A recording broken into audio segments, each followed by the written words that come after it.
দর্শক, এই মুহূর্তে আন্তর্জাতিক অপরাধ ট্রাইব্যুনালে আছেন সহকর্মী শুভ মাহফুজ। সরাসরি কথা বলবো তার সাথে। শুভ, ট্রাইব্যুনালের সাক্ষাতে নাহিদ ইসলাম কি বলেছেন?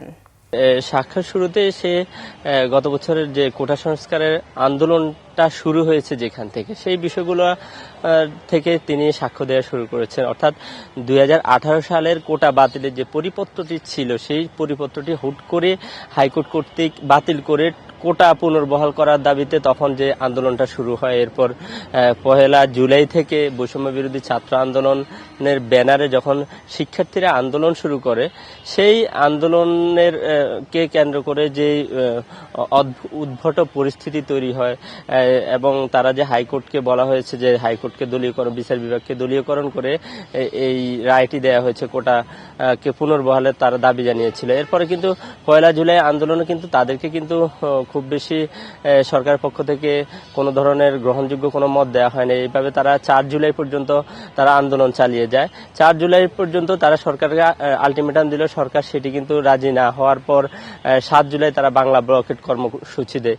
এরপরেই শেখ হাসিনা তৎকালীন প্রধানমন্ত্রী, তিনি যখন 14 জুলাই একটি সংবাদ সম্মেলনে কোটা আন্দোলনকারীদেরকে রাজাকারের নাতিপুতি বলে সম্বোধন করেছিল। এরপরে যখন ছাত্র সমাজ ফুঁসে ওঠে, এরপর থেকে যখন তাদের উপর দমন নিপীড়ন শুরু হয়েছে এবং দমন নিপীড়নের পর থেকে 17 জুলাই 16 জুলাই রংপুর আবু সাইদকে গুলি করে হত্যা সহ সারা দেশে যে সহিংসতা রূপ নেয়, এরপরে 18 জুলাই কমপ্লিট শাটডাউন, এই পটভূমিগুলো তিনি এখন পর্যন্ত তুলে ধরেছেন। আমি কিছুক্ষণ আগে এতটুকুই শুনে এসেছি।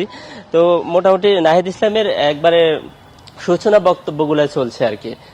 মিথিলা, সর্বশেষ কি হয় আমরা পরবর্তীতে হয়তো জানাতে পারবো, আজকে সাক্ষ্য গ্রহণ শেষ হবে কিনা।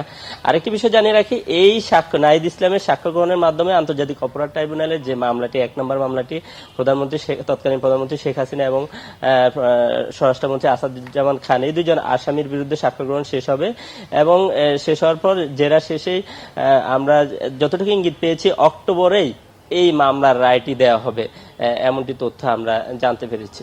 তো শুভ, আপনাকে ধন্যবাদ।